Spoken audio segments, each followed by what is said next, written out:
प्राचीन काल में जब पृथ्वी पर वन अत्यंत विशाल और सघन हुआ करते थे, एक ऐसे ही घने वन में एक अत्यंत विशाल और पुरातन वृक्ष खड़ा था।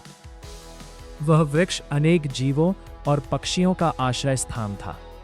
उसकी विशाल शाखाओं पर असंख्य पक्षी निवास करते थे और उसके मधुर फलों से अनेक प्राणी अपना जीवन निर्वाह करते थे। उसी वृक्ष की एक ऊंची शाखा पर एक छोटा हरा तोता भी रहता था।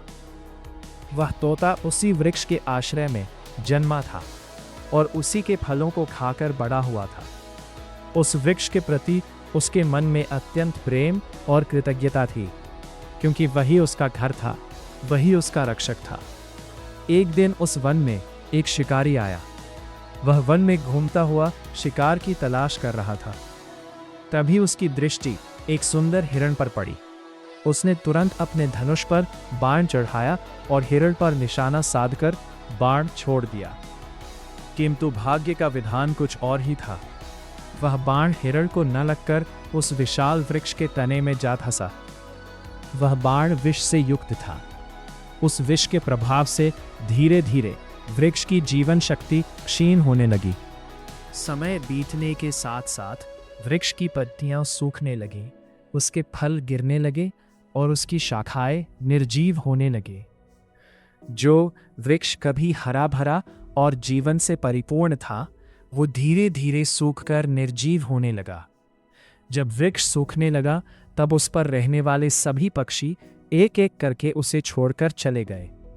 वे सभी किसी अन्य हरे भरे वृक्ष की खोज में उड़ गए, किंतु वो छोटा तोता उस वृक्ष को छोड़कर कहीं नहीं गया। वो उसी सूखी शाखा पर बैठा रहा। अब वहां न फल थे, न छाया और न ही भोजन का कोई साधन। फिर भी वो अपने वृक्ष के साथ ही बना रहा। कालांतर में देवताओं के राजा इंद्र की दृष्टि उस वन पर पड़ी। उन्होंने देखा कि एक सूखे वृक्ष पर एक छोटा तोता अभी भी बैठा हुआ है। देवराज इंद्र को यह दृश्य अत्यंत आश्चर्यजनक लगा। उन्होंने सोचा, जब यह वृक्ष अब किसी प्रकार का फल या आश्रय नहीं दे सकता, तब भी यह पक्षी इसे क्यों नहीं छोड़ रहा। तोते की भावना को जानने के लिए इंद्र ने एक ब्राह्मण का रूप धारण किया और उस वन में आए। ब्राह्मण रूप में वे उस सूखे वृक्ष के समीप पहुंचे और उस तोते से बोले, हे पक्षी, यह वृक्ष अब सूख चुका है। इसमें ना फल है और ना ही जीवन का कोई चिन्ह। तुम इसे छोड़कर किसी अन्य हरे भरे वृक्ष पर क्यों नहीं चले जाते। तोते ने अत्यंत शांत और विनम्र स्वर में उत्तर दिया, हे ब्राह्मण देव, इसी वृक्ष ने मुझे बचपन से आश्रय दिया है। इसी के फलों से मेरा पालन पोषण हुआ है। इसी की शाखाओं ने मुझे शरण दी है। जब यह वृक्ष समृद्ध था, तब मैंने इसका लाभ लिया। अब जब यह संकट में है, तब मैं इसे कैसे छोड़ सकता हूँ। तोते की यह कृतज्ञता और निष्ठा सुनकर ब्राह्मण अत्यंत प्रसन्न हुए। उसी क्षण ब्राह्मण का रूप दिव्य प्रकाश में बदलने लगा और वहां देवताओं के राजा इंद्र अपने वास्तविक स्वरूप में प्रकट हो गए।